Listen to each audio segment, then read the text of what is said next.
Here we are with this series of journey with the Bible, journey with God, because truly and honestly, my journey with the Lord has not been an easy one, to be honest, because having always had problems with relationships. When you meet the God of the Bible, this one is a God of relationship.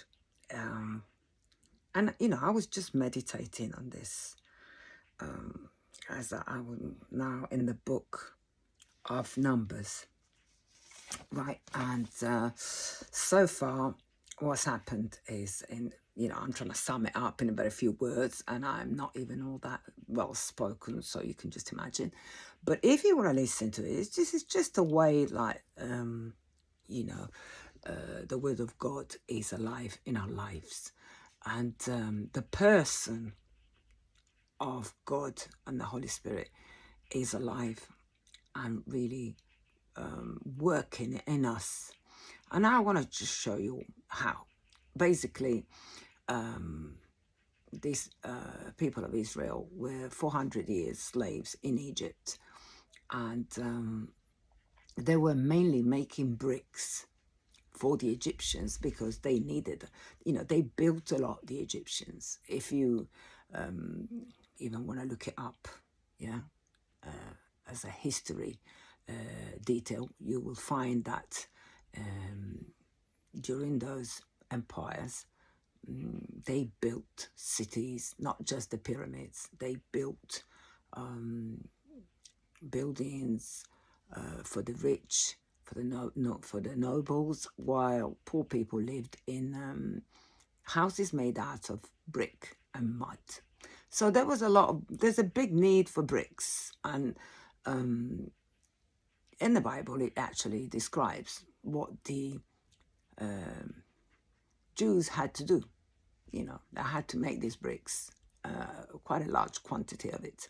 Plus, they were herding the animals which were considered impure. To be a shepherd was considered a very disgusting kind of employment back then for the Egyptians. So Israel was given a part of the land, Goshen, where they all lived.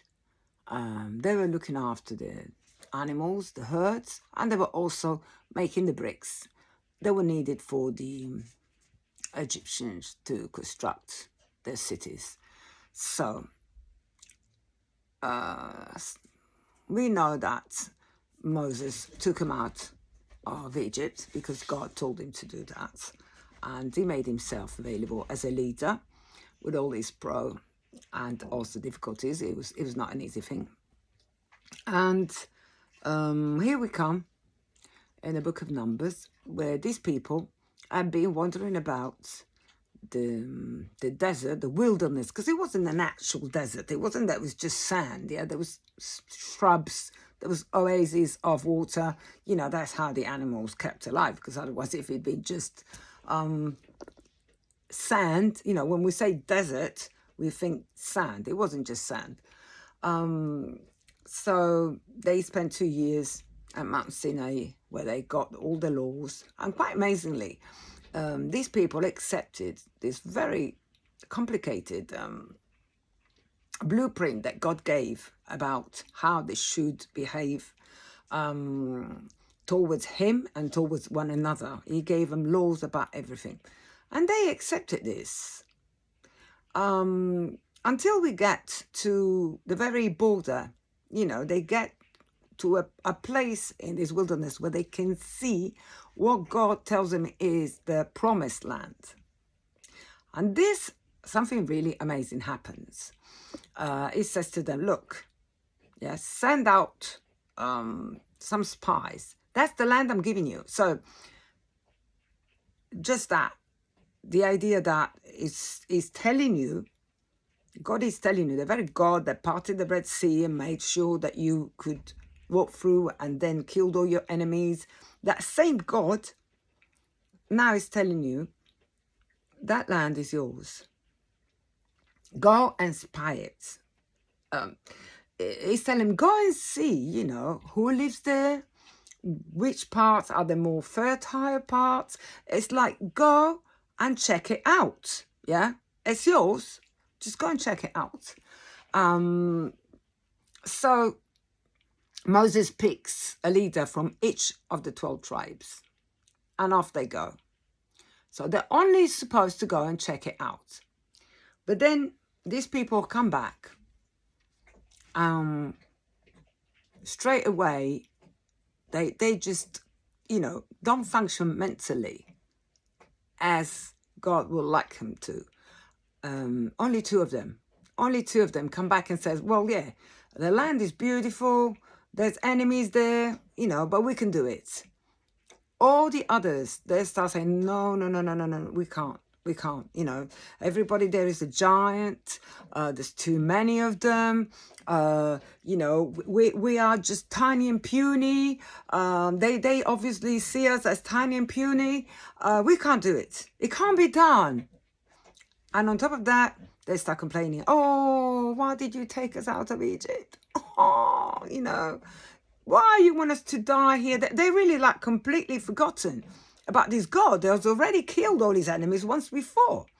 And, all this is making me think about really my relationship with God. Because to be honest, when I came to God, I was expecting for my life to just become easy. I figured I become good, I behave in a certain way. And God is going to help me. He's going to help me. But he doesn't work that way, to be honest.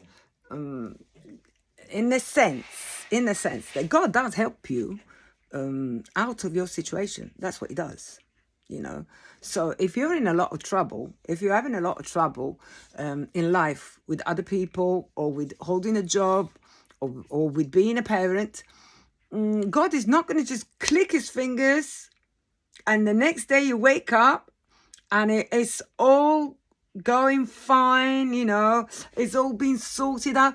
That's what I wanted. I wanted a quick fix, maybe because having been an addict and having had a life where everything was just so immediate. I lived by retaliation. I lived by strong emotions. I live by triggers. My life was driven by triggers, That thing would trigger me. That other thing would trigger me. So I was not really living. I was reacting to life, yeah? And when I met Jesus, I thought, oh, here it comes. At last, somebody's going to help me, The help that I never got suddenly was coming.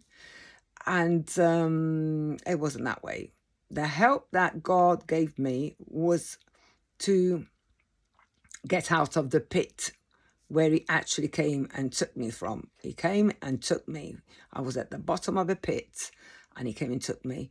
But he was not going to leave me there, and he was not even going to just take me out and put me on top of the mountain and dress me up nice and pretty and says, oh, but now it's all over. Yeah. No. What God did in my life, and I believe that's what he does in everybody's life, is to allow me to become who I would have been if I'm not being traumatized, if I'd not been in that kind of life that I lived. So just gives me a chance to be the real me. Of course, it's not really what I wanted. But because of my kind of schizophrenic personality, where a part of me is always dreaming of doing big things, I would like to change the world. I like to see justice. I like to help people who are helpless. I would like to take some from those who have too much and are not doing anything interesting with it and give it to those. I'm very much like a Robin Hood kind of mentality. Of course, in a modern way. So they'll go actually robbing people. But yeah, I would like a system that makes sure that the ones who have too much be putting it into society to help those who have nothing. That doesn't mean that some people would just live off government and taxes paid by others and just not have a worry and a care in the world. No, that is not my idea. The help is to set you up so that you can start looking after yourself and contributing to helping others. And that's exactly what God does, really. He sets us up to become fruitful. But sometimes change is very, very hard. And this is what I have noticed in the book of Numbers, because these people, for as long as it was like being generous, they were generous. For as long as it was about accepting new laws, they accepted it. It doesn't say anywhere in the Bible that when God said, this is the law I'm giving you, none of them rejected it. The problem comes when he's expecting them to change their mindsets. That is when these people become rebels and they complain and complain. Just imagine wanting to go back to be a slave just because you had your food secured on the table. You rather go back and be a slave rather than eat some manna, tasteless stuff that he was providing for them in the desert. That's when they start complaining. Then they complained they didn't have any meat. So he sent them quail and even too much of it. Now he's telling them, look at that land. That's a good land, yeah? It's just full of people you have to conquer. But I'm with you. I'm the one that got you out of Egypt. I'm the one that made you cross the Red Sea and killed all your enemies. So they should have enough, they should have seen enough. They should have had enough faith to say, fine, okay, this is what's there. God, how are we going to do this? Just tell us how. But no, this is where they crumbled. Me, I would have probably crumbled before all the laws, when he was giving out all the laws, and they all with a headache, how am I going to do this? While instead, even if I'm scared, you give me a good leader, I will go. Even if I'm scared, the idea of taking a new land, and I would be scared of going into war. I would be scared. But if you give me a good leader, I would find that more interesting. I would have had less trouble with that rather than having to change my whole way of behaving every day. And this is what my relationship with God has been very difficult, because at first I thought I had to be the same as everybody else. And I didn't think God would love me for who I am. And it took me a long time. That's also because some churches portray an image of being a Christian, which is really traditional and not biblical. For so many centuries, the churches in the world have made up a sequence of traditions which really have nothing to do with what God was promoting. So here in the book of Numbers, we see these people rebel against God. So we're not going, we're not going. I mean, they start complaining, why did you take us out here? Now you want us to die. You want our children to become captives of the enemies. Their mind starts going off, imagining all kinds of terrible disasters that's going to happen to them. Fear opens your mind to so much, I mean, they could have imagined right the opposite. Let's face it. If they remembered what God had done with the Egyptians, well, they're chasing them, and they were covered by the Red Sea, and they all drowned, they could have just got their mind to think, well, yeah, it's full of problems, but God is going to find a way to conquer those giants and take the land like he's done it before. But no, their minds went the opposite way. They start imagining all kinds of disasters. And actually, this still happens to me sometimes, when I'm having to confront something which is new to me, that I've never done before, or something that's going to test things like I'm not skilled, my past failures. Like I'm having to go and do something which I've tried doing before and I know I was no good at it. My mind opens up to fear. And honestly, when you're scared, you also become rebellious. You don't really see, you lose faith. You don't have faith. You don't operate in faith anymore. And I was meditating on this morning. I was even telling my son,